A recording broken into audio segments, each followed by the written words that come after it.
Alright, so we're going into game 2. Very, very quick game 1. And an even quicker break. So, yeah, right on track for tonight. Game Mm-hmm. 2, Jonas with Friends versus Manji Gaming. The first game being taken convincingly and swiftly by Jonas with Friends. And let's see how the draft shapes up in response to that very, very deadly death ball lineup executed by Jonas with Friends earlier on. So right now we're going to our standard bans and picks. First pick actually goes to Jonas with Friends this time. So Manji Gaming might want to be a bit more selective in their first bans. They might want to take out the potent heroes that Jonas with Friends utilized earlier on. Probably the Invoker, maybe the Chen. But if they're not too afraid of the Chen, I guess they can manage with just banning out the Invoker if they found the Invoker to be a threat. Personally, I think the Invoker was the MVP of the last game, so maybe they might want to consider a respect ban. Jonas with Friends going with pretty standard bans, Tinker and Razor. And Manji Gaming ban out the Doom. A while ago they got the Doom because they got the first pick, but right now Jonas with Friends is the first pick, so Doom is taken out. Okay, so Brewmaster is out. Jonas with Friends, they have the freedom to pick anyone they want. They can go with Lycan's up. There we go. That's another interesting fact. Lycan, usually one of the first banned heroes, is available. And Jonas with Friends does have the first pick. They do have the option to pick up the Lycan. But, yeah, oddly, the Lycan in our series of games has a very low win rate, right? I think Mhm. it's 1 out of 33. 4. 1 out of 33%. 33% last time, and then one more loss.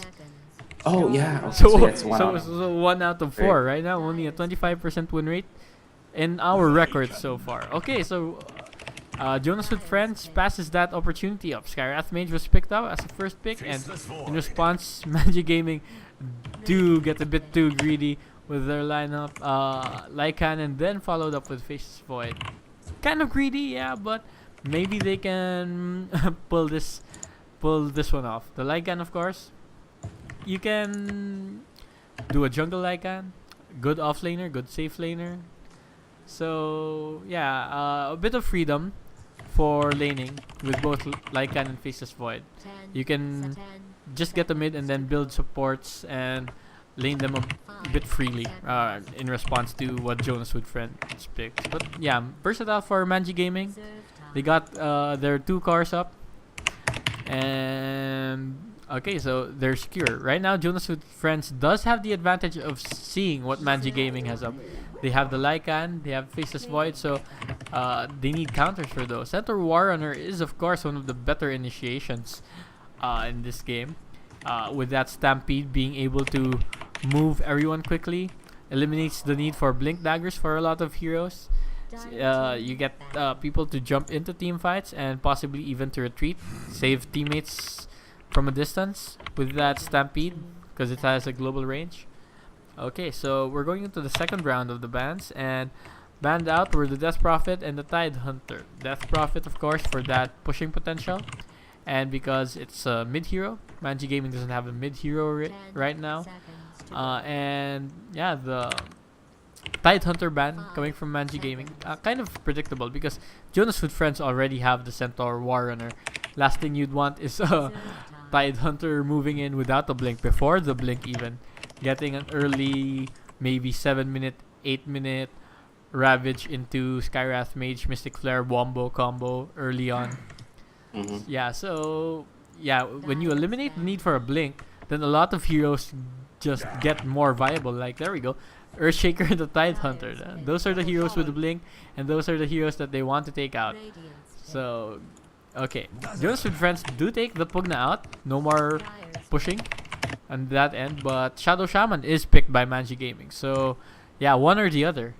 They're going to get one or the other either way. So, towers are gonna go down pretty quickly for Jonas with Friends if Manji Gaming does execute as well. They have the Lycan, they have the Shadow Shaman, they have no excuse to take out all the outer towers by the 20-minute mark, or maybe even better with the 18-minute, 17-minute mark, since they do have the Lycan. Jonas with Friends, here we go, another unconventional pick. They go with the Meepo. Meepo, very entertaining hero to watch. not exactly the most popular pick, but yeah, a hero that requires a different kind of skill than any other hero. Usually, you don't see a Meepo pick in competitive gaming unless there's already a dedicated Meepo player in your team, a known Meepo player. A while ago, it was Shapo on the Invoker. So it might be that Shapo will also play Meepo right now. We haven't seen this team too much. So let's see who gets to play the Meepo this time. So the last ban, Manji Gaming, yeah, they take out the Invoker. That's going to be their respect ban. They don't want to deal with Shapo's Invoker anymore, so they ban him out. But yeah, this lineup right now is looking very scary for Manji Gaming. They have the Lycan and the Shadow Shaman for taking down towers, and then Faceless Void Witch Doctor combo, that Chronosphere Death Ward combo, one of the most painful combos in this current meta. Just so hard to watch when you have 3, 4, maybe even 5 team members caught in that Chronosphere, and then Witch Doctor just wails away with that Death Ward, and there's nothing you can do about it. Just so utterly horrible to watch if you're on the receiving end of that. But yeah, good picks for Manji Gaming. Last ban is Ember Spirit.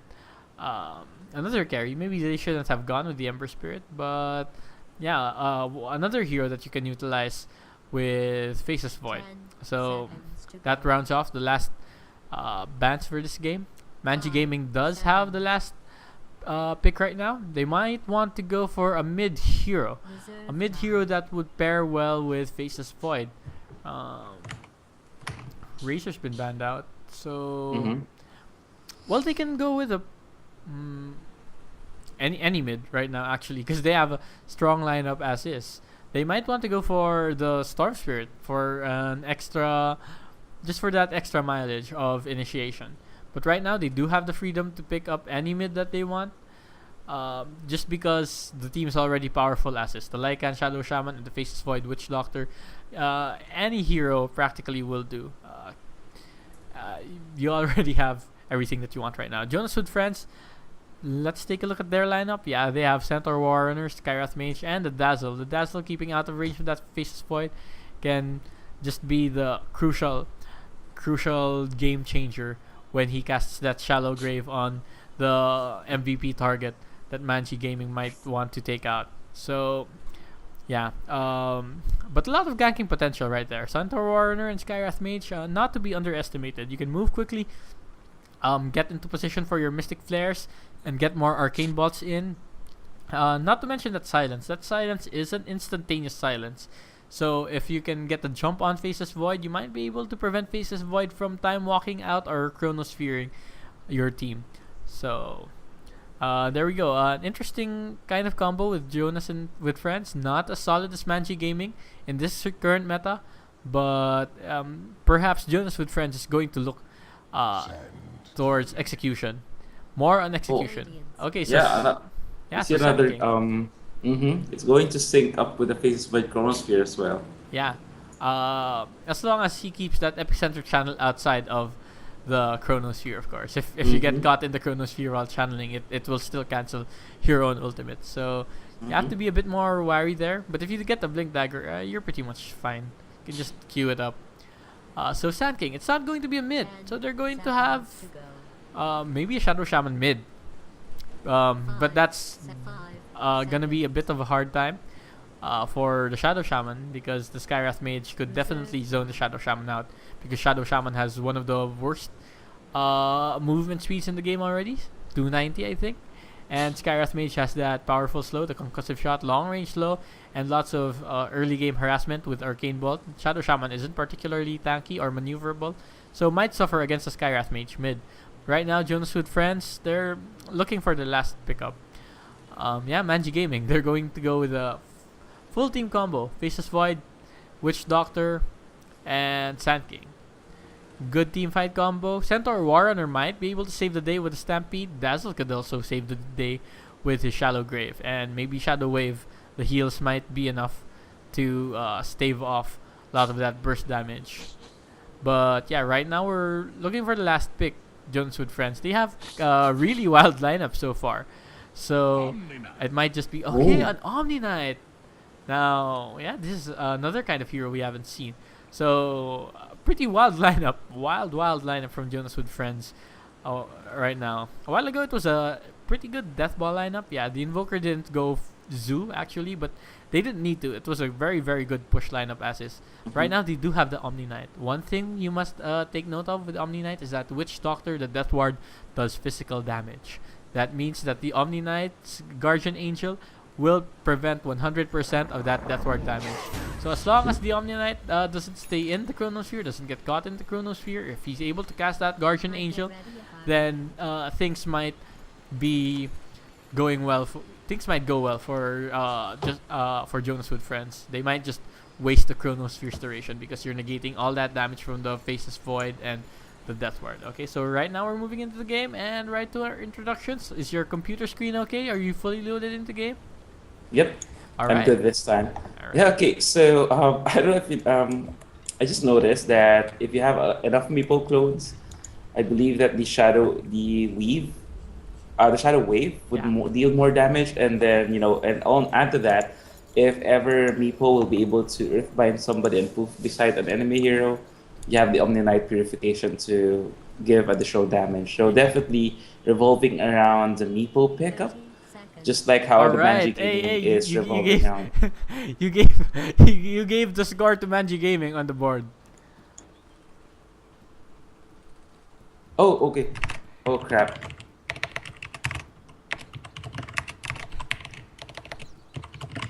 Oh, definitely my bad. No. Okay, so anyway, going to the introductions, we have the Giver on the Omni Knight, Panic on the Dazzle, Infinity on the Centaur Warrunner, Chapo on the Scarlet Page mid, just like Coach have discussed earlier, and one down again on the carry playing as Meepo. Meanwhile, on the dark side, we have Doms on the Lycan and Kensky on the Witch Doctor mid. Oh, okay. Drew 9 Shadow Shaman with Smiley on the Sand King. They're smoking in towards the Drainant jungle, and finally a Faceless Void off lane with Don't Touch. So apparently they swapped out one of their heroes, and we end up with Don't Touch playing as playing in place of that player whose name I cannot identify, but Don't Touch was not with us in the previous game. He was. Oh, he was? He was. Really? Yeah. Oh crap! He was there in the last game, but okay. I introduced him as just Talala. Okay. Yeah, okay. so I did the introduction for him. I remember he was there. Okay, thank you. Yeah, so apparently no swapping there. Okay. So they going to the laning phase analysis, Coach. Yeah, right now we have a failed smoke gank coming in from the Shadow Shaman and the Sand King. Okay, and it's reversed actually. Okay, it's reversed. Druna is in danger of dying. Autotox coming in from Panic. They want to go on top of the Shadow Shaman, and the Shadow Shaman falls at the 1 minute 20-second mark of the game. So a little bit of misplay there from Manji Gaming. They wanted to go for the first blood, but it's just so hard to fight against a lineup with so many heals and DPS and everything when you have a channeling disable. Yeah, especially when you have a pair of low move speed heroes like that. And they failed the smoke gank, right? They failed the smoke gank and they got seen. They know they got seen because they warded a ward there. So they really shouldn't have stayed there. They overstayed their welcome. They were sitting there, level 1, no boots, no whatever. And they know they got seen because their smoke popped off. Their smoke got revealed. And they just stood there. And Jonas with friends took full advantage of the fact that they were still there, getting that first first blood and an early gold advantage, it would seem. 1,000 gold in favor of Jonas with friends. A bit less EXP, but that early game lead, especially against the Shadow Shaman, the hero you want levels on, that's not gonna go well for Manji Gaming. A while ago I would take note. Jonas with friends was able to execute the Shadow Shaman lineup so perfectly because every time the Serpent Wards was on cooldown, they were doing something as a team, right? They got their first wards down at around 11 minutes, took down the mid tower. Immediately after that, off cooldown, Roshan. Immediately after that, another tower push at the bottom lane, and then the tier 2 mid tower. Just tower after tower after tower. Every cooldown of the Shadow Shaman, they were doing something. But if the Shadow Shaman fails to get those levels, if he just wasted a lot of time earlier on trying to gank, not actually succeeding, and you're gonna delay his level 6, then he's not gonna get those ward levels up, his ward up, and you're not gonna get those early pushes up. Oh, Kang on the top lane. Yeah, on the top lane, Center Warrior getting shackled with the Shadow Shaman. That Center Warrior replies with a stun on top of the Lycan and his wolves. So not gonna happen. Nothing's gonna go down here. Center Warrior is a very tough hero to take down. Yes, he's sitting at 700. So much hit points during the early levels. And by the way, coach, just a little bit of note. Oh, the middle lane, Scarlet Mage do pick off the Witch Doctor there, but at the cost of his own life. But anyway, he was able to kill the Witch Doctor first, so experience goes to him. So there's that. Going back to what I was saying, first a little bit of notes on the flood earlier. During the first game, it was Drew9 who got killed for the first blood, and in this game, it's him again. So not a very good night there for Drew9. Alright, so Drew9, a while ago Drew9 was a support Skyrath also. Mage. Skyrath Yeah, Mage, okay. Skyrath So Mage. yeah, not a good day to be a roaming support, I guess, early on. But yeah, right now, the Lycan seems to be doing well. Let's check the last hits. Last hits, no, okay, I'm sorry, I'm mistaken. He's sitting in the middle with 11 last hits. The Centaur Warrunner apparently going on a 1v3 lane, solo off lane versus a tri lane. He's done much better than the Lycan. He's had 19 last hits against the Lycan. Right now, 15. He's got a creep wave on him. And maybe a bit more caution on the Centaur Warrunner. But yeah, Lycan not doing as well as the solo laner. So that's kind of a tell. But right now, on top of the last hits, this Meepo though.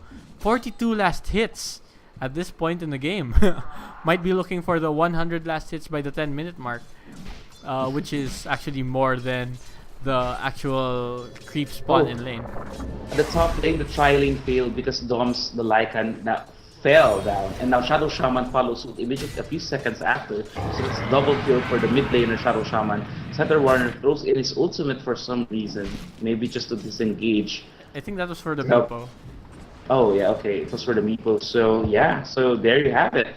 Just while we were talking about how Meeple's doing so well with the last hits, Center Warrunner there, initiating on top of the tri-lanes with the help of Skyrath Mage, and they were able to take 2 kills within a span of 15 seconds. Yeah, so right now it's not looking good for Manji Gaming. They only have 80 EXP per minute with the Sand King and 105 EXP per minute with the Shadow Shaman, and yeah, still no level 6 for the Lycan. Not doing too well on the farm. He should have around 8 minutes is your timing. 8 minutes, 6 to 8 minutes for a well-farmed Lycan to have that Vlad's aura. Yeah, and take down a Roshan. But if you get that too late, then Roshan's gonna get stronger. It's gonna be much harder for you to take down the Roche solo, which is what you want from a Lycan. Taking down early Roches or early towers. So okay, right now we have a pause. So let's take a look at the goal graph. Right now, not too much. 1,500 for Jonas with friends. A bit more EXP, but more than that, it's the timings. Just even a bit of a deficit can mean a lot if the deficit is going to the right people. Right now, it's 6 minutes. At the bottom lane, we see Pixway diving into one Meepo clone, and Witch Doctor is right there to support him with the his level 6 ultimate, and they were able to take him down. Skyrath Mage not just showing off how Skyrath Mage is played, taking down the middle lane. Drew9 once again falls to the Skyrath Mage, and it's killing spree there for what's his name? For Chapel. So yeah. So Chapel throws in the Mystic Flare on top of MG. And he knows that he's just sitting there. MG has this Sandstorm on cooldown, however, so he'll be able to transition to another one, safely hiding himself from the Skyrath Mage vision. Okay, so now that's we might see another engagement at the top lane. Sand King is now moving towards her. He has enough mana to throw in one bar strike at level 2, which Doctor is just waiting. His ultimate is still 30 seconds on cooldown. Dom's out of position, is getting harassed by Shapo. Omni Knight just wandering about in the backside of these on the back. It's ready to throw in those supports, repel on top of the center warrior there. Silence coming in from Shapo, ultimate from the center warrior, going to take down the Faceless Void so easily. Bar strike coming in from MG, center warrior might die. Heal coming in from the Omni Knight, and they almost kill the Sand King, by the way. So now the question is, how will MG fight this back? Coming in from the Witch Doctor, killing the Star, taking a killing spree, and now he's sitting at the dominating streak after the mana popped on the center one. They were able to take Sand King the whole time, by the way. Yeah, the Dazzle should have healed. He could have killed the Sand King with a Shadow Wave, even just a Shadow Wave on himself. But yeah, I didn't think of that. Maybe a bit too late to the party. So in the end, that was a 2-on-2 exchange, right? Yep. But more importantly, yeah, the Lycan was able to escape. Is he closer to his Vlads yet? No, not yet. Didn't get anyone there. But the Sand King, yeah, he got 2 levels up right there. Level 6. And Starfish is taking down the Shadow Shaman. Well, Blue Knight is actually, he hasn't been playing well since the last game. So he's now sitting at 0-4 right now. And during the last game, he actually was sitting at hello. Yeah, hello. You're very choppy right now. Okay, is it better? Nope, it's not your mic, it's your upload. Okay, let me try to fix that. Yeah, so okay, well, while my co-caster deals with this ISP, let's take a look at what's happening in the game right now. Gold is up 1,500 for Jonas with Friends. EXP, yeah, marginal difference 750. Okay, so right now they have a smoke. They see this Lycan, they want the Lycan, blink in from the center warren, and okay, insta gib. Even with that, even with the shapeshift, yeah, they were able to pop the Lycan with that Dazzle Shadow Wave. Yeah, so just that additional burst of damage coming in from the Omni Knight heal and the Dazzle Shadow Wave. So how's your internet? Okay, here at the bottom lane, at the bottom jungle. At the bottom jungle, Faceless Void is initiating on top of Shapo. They take away the silence page, although that was a Crow's Sphere for support. So I don't know if it was that worth it. But hey, a kill is a kill. I don't think in this case Skyrath is a support right now. Okay, he was a mid hero, so he should be their core. He should be a core for them. Yeah, and right now we actually see him building into a Rod of Athos, 2 Staffs of Wizardry.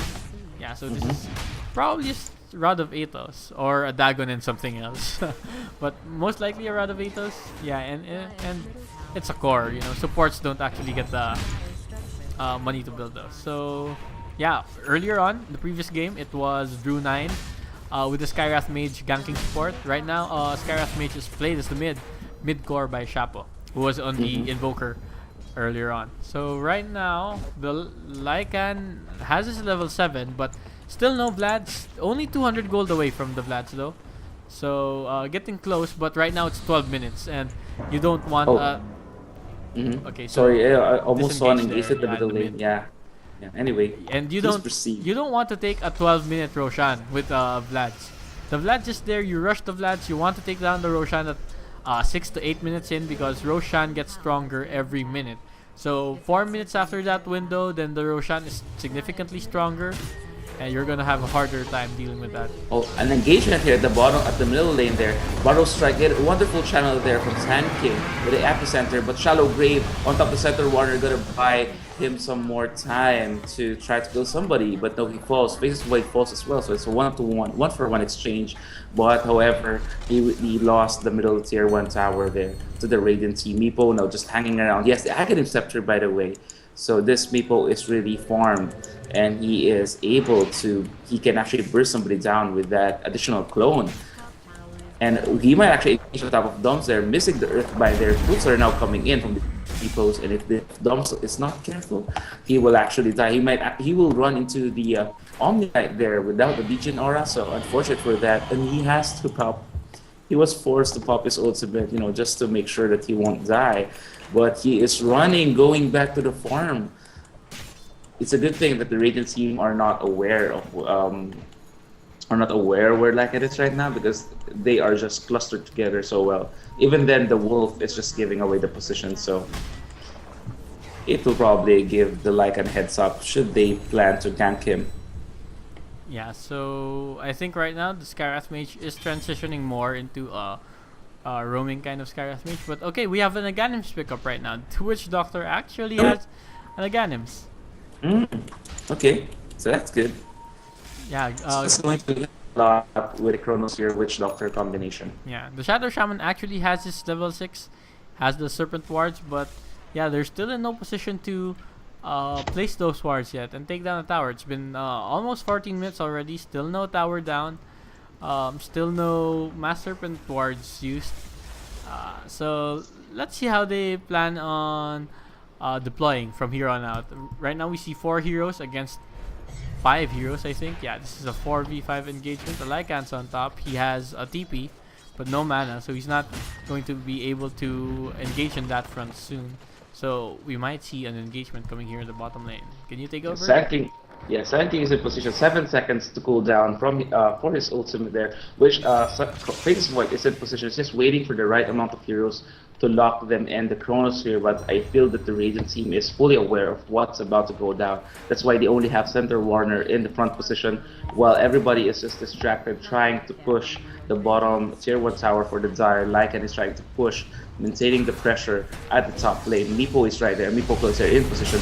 Oh, Epicenter coming in from the Sand King will be able to throw one hero, but the Shallow Grave will definitely allow this Omni Knight to survive long enough for him to pop his ultimate and he will not die. It's a 1-for-1 exchange right beside the tower. Dazzle throws in one Shadow Weave before he TPs out. Giver will die. Definitely one purification just for insurance. Maybe he would survive. It is a 1-for-2 exchange in favor of the Dire team. So that's a big win for them. However, we have to take note that for that engagement, it was a 4v5. Meepo was nowhere in sight. So there's something about that team fight that maybe if people was there, it could have gone the other way around.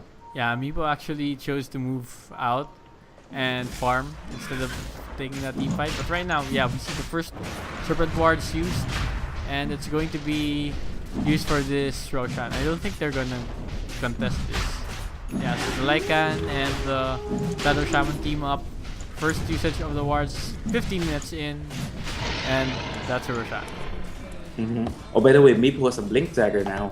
So if anybody at all from Manji Gaming is caught out of position, maybe even an ally caught inside the Chronosphere, Poof still works in that manner. As long as one clone is inside the Chronosphere, they can actually poof in.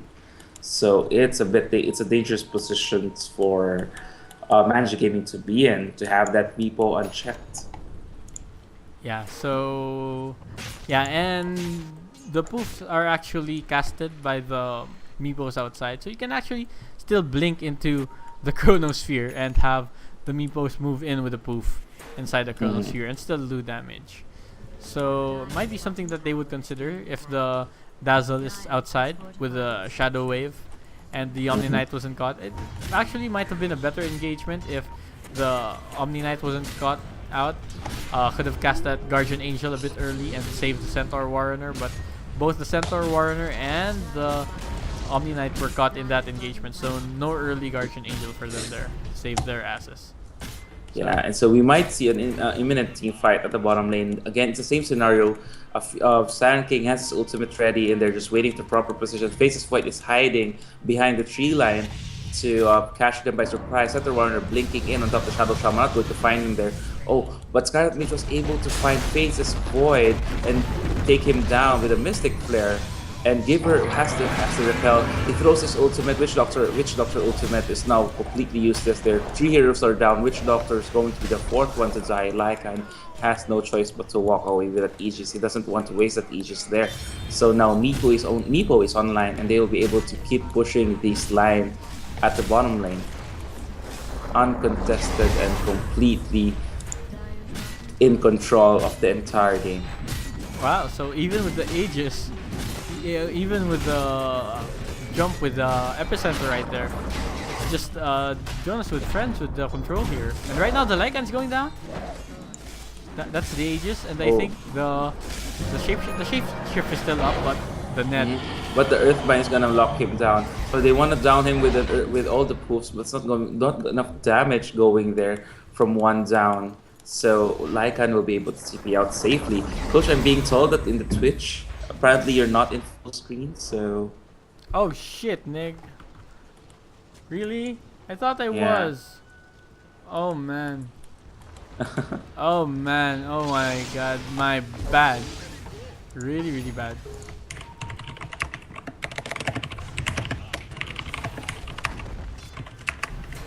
Okay, it's okay. So anyway, now at the building, you might actually see an engagement there. Shapo throws in a concussive shot to follow up with a center ward, and it was a repel by the way. So Shadow Shaman was able to drop his Serpent Ward to help the Chronosphere, but he will die there. Giver is in right smack in the middle of the Chronosphere. He will die to the Witch Doctor ultimate and the auto attacks. Now Blaze Boy has to walk away, getting Arcade Seal. TP coming in from Warner once again. The double edge was delayed for a few seconds because of the paralyzing cast, but not going to be that significant a delay, and Face's Void will still die. So it's now going to be another push here at the middle lane for the Radiant team, and they will take this tower very soon. Sand King doesn't have his ultimate, Witch Doctor doesn't have his ultimate. Oh, ultimate on Sand King online in a second now, and yeah, and there it is ready. The question is, will they initiate? Well, everything is happening in the middle lane. We see the Meeple trying to chase down a Lycan. If the blink actually goes on cooldown, they can get this one online. They can hook this one in. Or Earthbind cancel TP, and Lycan is just completely helpless there. He even used a Medallion of Courage. It's just no to attack on with the to a Sandstorm or transition there from the Sand King, but the Sand will shield everybody from all that damage. Not to mention that there is still a repel to worry about. Talala is time walking in on top of the Dazzle, but he gets disabled so much, and Omni Knight follows up with an ultimate, saving his teammates once again. Wonderful execution from Jonas with friends. They are just absolutely destroying and decimating Manji Gaming the second time around. Yeah, as I said in the draft, I pretty much stated that the draft was won by Manji Gaming. They have the good heroes in this lineup. They have the popular meta heroes. Very, very powerful combos, but execution-wise, it's just Jonas with friends all the way. They got that Dazzle, they got that Omni Knight, they knew what they were doing, and everyone just plays their heroes perfectly. It's all about 100% execution for Jonas with friends. And we can actually see Manji Gaming kind of panicking a bit. They don't exactly know how to do and how to engage it. Time Walk coming in from the face void. He successfully catches 3 heroes, and for some reason he's doing the fancy play thing, just dancing around, switching from target to target. Scarlet Mage is not yet done. He is not going down without a fight. He doesn't have enough mana for the Mystic Flare, but Center Warner was able to take down the Shadow Shaman during that engagement, and the face void. Juking. Oh, wonderful juking there. He was able to escape the Boros Strike, but Lycan was able to finish him off. Center Warner now on a triple kill, just wiping everybody. He was just cleaning up the mess and just going after everybody else who was dying during the team fight. So now 4 heroes are down for Manji Gaming, and this is going to be a definite push. What with those 4 Meepo clones, 5 actually, 1 is in the base, still online and up and running. And by the way, they have the travel. Oh, wait, did he just do that? He poofed to one Meepo and then he poofed back to the other Meepo. So it was an instantaneous swap. So apparently you can do that. Wow. Or he just poofed one Meepo before. Or did they do that? Yeah, I don't know if he did that. We have to watch the replay. So what happened was I was seeing this lower HP meeple. He was TPing, he was poofing out. But after he poofed, in his place, in his stead, a full HP meeple showed up. So I don't know what the hell happened. I'm thinking he was able to time the poofs perfectly so that, he gamed the engine. He Uh, was able to poof into a meeple who wasn't there. So we have to watch the replay if it was to all verify. right, I didn't really see that. See what happened. So, let's check what happened later on. Mm. Okay, so now we see Radiant team converging near the secret shop of the Zarya. Dazzle throwing in a preemptive ultimate with a weave there. Wow, wonderful! They just completely shut down the Faces Void. Faces Void didn't even have the time to react. At center coming in from Santi, who will be able to take one hero down, Witch Doctor, and the other hero. And the Meepo will fall because after all, he has the Aghanim Center, 3 heroes down there for the Radiant team. Center Warner is in danger of dying, getting Shadow, getting Maledict, getting Sanson, getting auto attacked with the tower, and only Scarlet Mage is alive, and he is dying. If the Sand King will find the Scarlet Mage right now, this is going to be a team up, and it's going to be a big, big play from Manji Gaming, and we might actually see a turnaround there. The Wolves are actually scout the Scarlet Mage, but Scarlet Mage has the Blink Dagger. He was baiting them in because they had the wards here, and he will be able to escape. Wonderful play there. And then Blink. Oh, but he actually misplayed, and well, Sanking will be able to find him with a bottle strike, but there will be no follow up there. Shackle has no idea that he's getting followed, getting scouted by an Envy Wolf. So they're not going to be a team wipe after all, but definitely a wonderful play from Manji Gaming, and that's exactly what they have to pull off. Yeah. So what happened there was that the Omni Knight wasn't able to get his Guardian Angel off. He's a bit far off from his Aghanims, which is definitely what he should be aiming for. The Aghanims, of course, gives a global range for Guardian Angel. So when that happens, Omni Knight can just sit back, wait for a Chronosphere, wait for the Death Ward, and pop off his Guardian Angel. No damage for users. No matter where he is on the map, he can cast that Guardian Angel. So it doesn't need to be in range. So right now, No. solo pick off on top, on the jungle. Mm-hmm. The Mm-hmm. Shadow Shaman dying Scar- again from the Skywrath To Mage. the Scarlet Mage, yeah. No, Shadow Shaman is now sitting at 0.8, by the way. So he's just constantly dying without any return of investment whatsoever. Yeah, and so far the Shadow Shaman wards, they've only taken down one tower, the bottom Mhm. tower, and I'm not sure if the wards were used there. They did use the wards for that one time for the Roshan, but that's about it. That's pretty much an underutilization of Shadow Shaman, as I've said. Shadow Shaman's utility, of course, does fade off over time as the carries get faster attack speed and heroes get tankier generally. So, yeah, if you're not going to utilize your Shadow Shaman early on, then it's a big waste because Shadow Shaman's wards don't really scale too well in the late game if you're getting those levels too late. Mm-hmm. And Yeah, we went, yeah. And the sad thing is, the Radiant team aren't even exactly a push lineup. So absolutely have no capability to do so, to constantly maintain pressure on the lanes during the early game. So it was actually Manji, considering the lineups, the drafts, it was actually Manji Gaming's game to lose. yeah. But okay, right now we have a Roshan. This time for Jonas with friends. They have this Meepo. This Meepo can actually take down the Roshan solo. Just keep rotating those Meepos. But yeah, he has the support of that Dazzle. The Omni Knight standing at the back. They're all positioned evenly, as you can Mhm. see. Pretty even spacing. All of them have ample time to react. Blink Dagger on the Skywrath Mage and the Centaur Warrunner so they can stand in the front. And Omni Knight and Dazzle, the healers in the back. So either way, yeah, good positioning, great positioning. Mhm.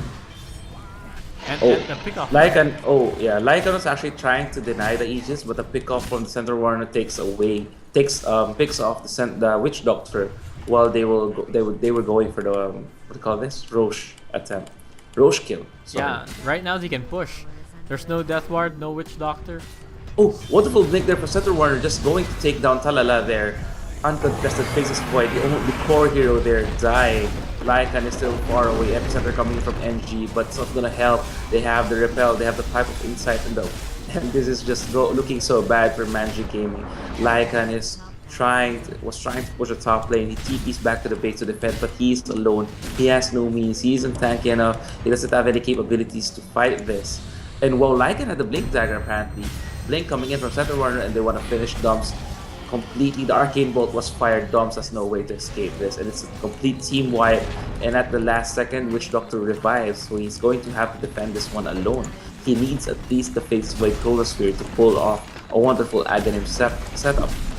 But Manji Gaming needs to be very careful. The heroes have been dying so much because they were kiting near, just behind the the line of barracks at the middle lane, and they were picked off, constantly picked off by the Center Warner Blink. So they have to be careful with that. Meanwhile, the Raging team now going for the bottom racks. They want to take this hour. They want to finish this game. It's going to be a two-lane push in just under 5 minutes. And wow, I don't know what Manji Gaming is planning. They're just standing idly here. They're probably planning on how to engage on this. Witch Doctor is not moving at all. He TPs in to the barracks, and he gets silenced for it, and he cannot die here. He needs to be able to fight this, just to be able to throw his ultimate. But the Chronosphere went up, but the Witch Doctor fell, and Scarlet Witch now taking down the Shadow Shaman as well. So wow, my words rhymed apparently, but that's not going to help Manji Gaming win. And GG Call coming in from Dom's team captain. It's going to be a 2-0 win for Jonas with friends.